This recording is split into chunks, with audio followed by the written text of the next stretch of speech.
Welcome to The Secrets of Modern TV. In this episode, we will talk about visual rhythm, and we will compare very old movies like this one to modern movies like this one.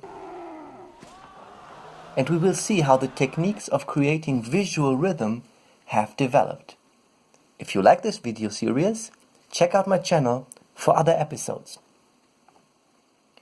To understand the development of visual rhythm techniques in movie history, let's look at a very early movie. The first movies were created roughly around 1900. So the movie The Last Days of Pompeii from 1913 is from about 13 years after movies were first created. In the first scene that we are looking at, we see lions for a Roman gladiator show. What is striking about this scene from our perspective is that it is very long. It is a 30 seconds long take of the lions. So for us, this can seem boring. But we have to consider that people back then were completely new to the technique of movies. So for them, it is much more interesting to suddenly see lions, and that so close.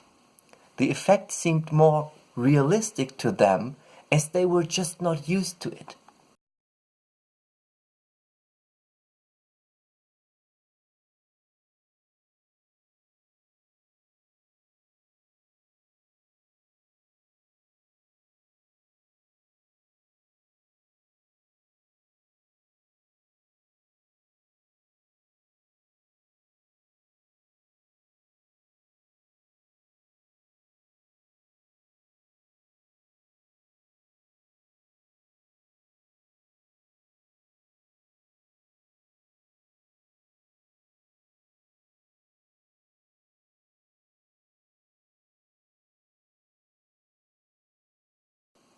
Movies back then were not able to have sound because the people were lacking good methods of recording sound and also were lacking good loudspeakers.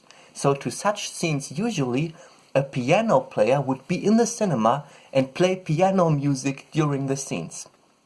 The style of acting actually is the type of acting that was used on theater stages of that time, which the new medium movie took from the theaters. In theaters, the motion on the one hand needed to be visible up to the last seats. That is one point why they did those wide motions. And another point is that this wide dramatic acting is indeed a style. It is as if in a poem you would use a different type of language than what you usually use for speaking, a more artistic language. And in the same fashion, people here use a different type of movement for the scenes than what they would have moved like in a real-life situation. The type of artistic acting that we see here is called expressionistic acting. So we have to see this type of acting rather as an art form than as just being overacting. The blue and yellow color is film tinting.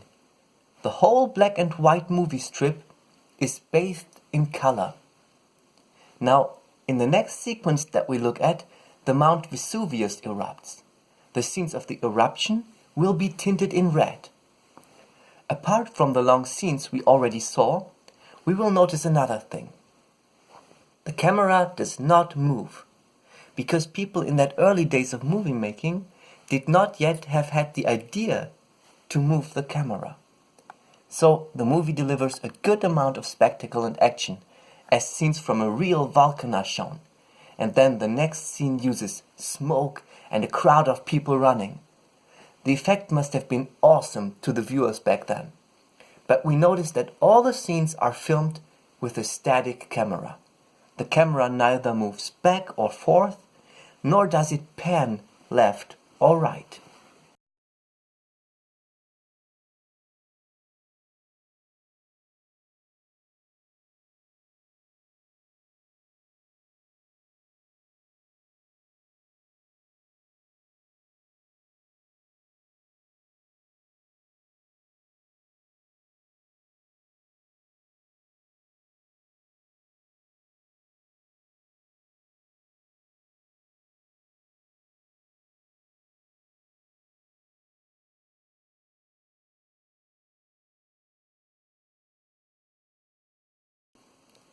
Now in these scenes we have visual rhythm.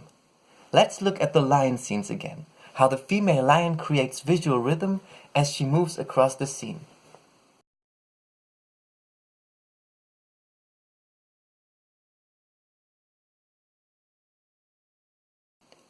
For creating visual rhythm, one must not move from side to side. Any movement is part of the visual rhythm, even if it only goes to one side. So in every scene, the moving people, animals, and also the moving smoke create visual rhythm.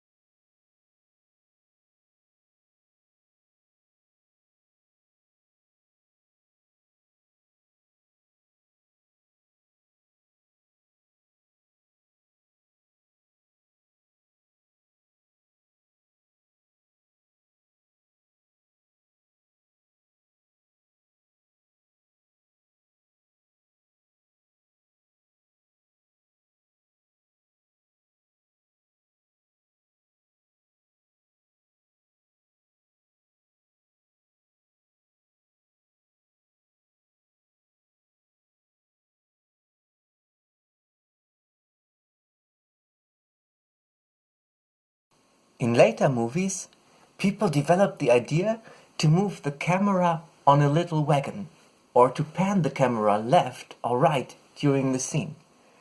So the next scene we look at is from a movie that was made 11 years later, in 1924. In this scene from the movie The Last Laugh, at first the camera is static. The moving people, the moving cars, and the smoke create visual rhythm. As the main actor walks towards the camera starts to move backwards.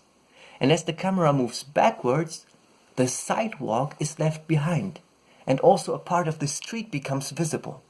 Because as the camera moves, the static objects as the sidewalk or the street now move inside the image.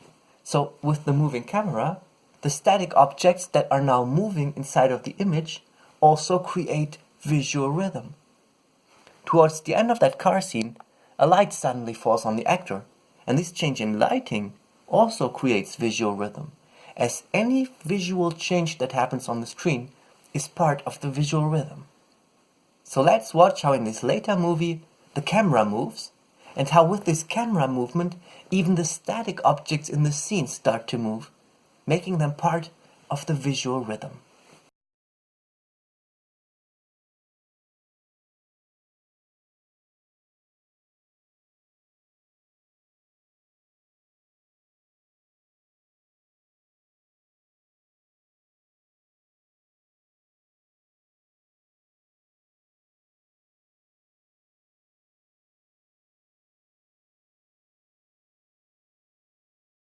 Around 1900, a man called Adolfo Apia suggested some strategies to create visual rhythm for the theater, especially for Wagner's operas. When he was writing about his ideas, he talked about theater, as movies were just being invented at this time. And one of the things he said was that since the music moves rhythmically, and the movements of the actors move rhythmically, the only thing that is not moving in a theater is the stage itself. And so he suggested to constantly change the lighting and the color of the lighting, so that the whole stage would visually change during the scene, and so have a visual rhythm. He said with the changing lighting, the stage would come alive. Let's look at a drawing of one of Apia's stages and change the lighting, to see what effect this technique would have.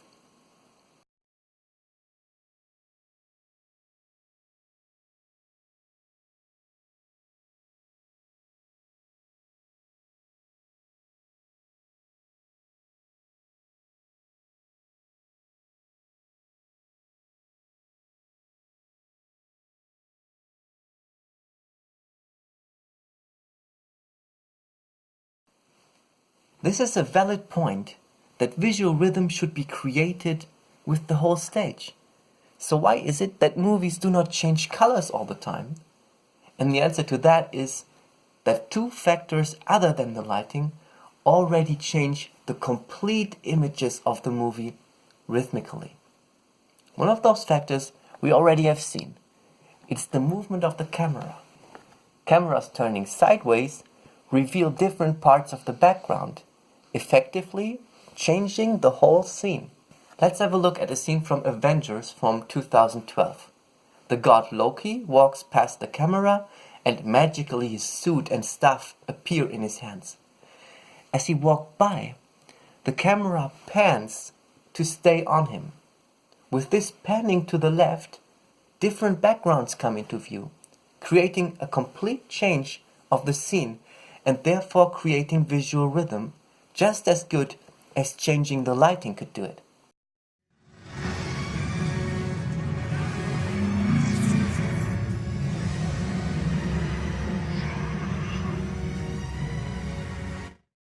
And there's yet another filmmaking technique that changes the whole image rhythmically. Remember 1913 in movies like The Last Days of Pompeii, the viewers saw long scenes. But then a bit later, filmmakers invented a technique that became one of the key techniques in creating visual rhythm in movies. And that is the cut itself. Let's look at another scene from the movie The Last Laugh from 1924. The main character looks up to the clock on the wall, and as he does that, the scene changes with a cut and we see the clock hanging on the wall.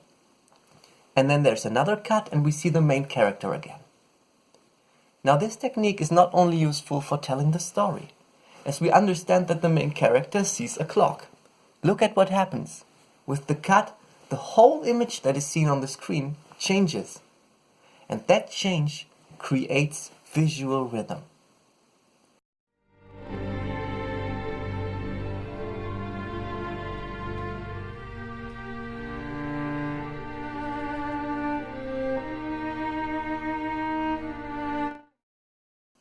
Now finally, let's have a look at a scene from the movie Jurassic World from 2015. And let's see how the technique of cutting or editing makes up a really big part of the visual rhythm of a movie. Let's look at all the short scenes that create this 1 minute and 40 seconds sequence. The sequence begins with what is called a long shot. This shows an overview over the place where the scene is happening. In this case, we are so far out that we even call it a super long shot. We see the whole area first for orientation. This is a common technique in starting a sequence. Then we see the audience on the stands. Then we see a closer view of the audience with the two protagonists, the main characters. Going closer in makes things more exciting. And also it helps telling the story. It says, the main characters are in the audience. Then another long shot of the area. Then a woman who works as a presenter for the dinosaur park. Then a shark on a rope. The moving object creates visual rhythm, but this is not as much rhythm as is created here by the quickly changing scenes. Then we go back on the presenter woman. The shark is now in the background. So this shows us what is happening, where the shark is. Then we see the shark top down. And since this is a dinosaur movie, we understand what this image is supposed to tell. There is a water dinosaur to be expected that comes out of the water. But it does not directly come out in this scene. There's more rhythm to be played and more flow to come, as in a musical piece, before then at the right point in that rhythm, the dinosaur jumps out of the water. Then we see the protagonists again. The younger one tells his brother to watch the show, but his brother is looking at his smartphone. Then we see the smartphone with a girl picture on it. This scene is another one of the scenes that together create the visual rhythm. And also it tells the story. In this case, that the boy is more interested in girls than in the dinosaur world, which his brother likes so much. The cut reminds us of what we have seen before, where the man watches to the clock, and then we see a clock. This time somebody watches his phone, and then we see the phone. Then the protagonists again, and then the dinosaur jumps out of the water. Again, the scene change from the audience to the water scene creates visual rhythm. Then the dinosaur jumps out of the water, also creating visual rhythm. Then the whole scene in the long shot, which with the scene change creates visual rhythm, but also tells the story. This scene tells us the dinosaur is gigantic, and the area is actually a place built to experience this dinosaur. On a side note, that type of dinosaur was by far not that big. The size of the animal here is much exaggerated. Then again we see the protagonists. Apart from creating rhythm, with the juxtaposition of showing the dinosaur and then always the main characters, we feel like seeing the events through their eyes. And this feeling like somebody else is also an important effect in movies. Then we see the dinosaur from the boy's view as it falls back into the water splashing. Then we see the audience being splashed with water. During the splashing, not too much noticeable, when the splashing water fills the whole image, the scene changes to a closer view of the audience. As I said, going closer in always heightens the dramatic tension. Then again we go closer on the main characters. Then we see the audience being lowered down. Then we see the audience. And here, since we see the audience as they experience being suddenly lowered down, through this scene we are pulled into the experience of being suddenly lowered down, as we now see it through the eyes of the audience, which makes us feel it more as if it was actually happening to ourselves. Then we see a long shot which tells us that actually the whole stage can be lowered down, and so we are told that this is an amazing construction. As we are lowered below the water level, we see the dinosaur again. The upper part of the construction moves through the image as we are lowered down, and so this creates visual rhythm. But by now we have noticed that the change of scenes makes up for a very large part of the visual rhythm in modern movies. Then again we see the audience. Then we go closer on our protagonists. Then we see the dinosaur underwater again moving and adding to the visual rhythm. And finally we see the main characters once again. Now let's watch that scene and see how the whole sequence has a visual rhythm that comes from the changing of the image as scenes are put together. Remember the scene with the lions that we had. 30 seconds covered with just one scene. And here we have a sequence of 1 minute and 40 seconds, which consists of 26 scenes. Now, let's see this visual rhythm unfold. And let's see how much more visual rhythm unfolds in this movie than in the movie with the long lion scenes, The Last Days of Pompeii.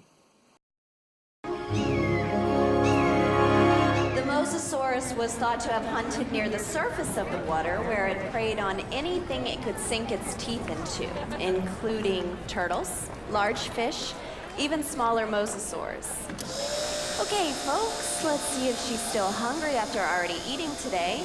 She's a little shy, so be nice and give her a hand when she comes out. Zach, the mosasaurs!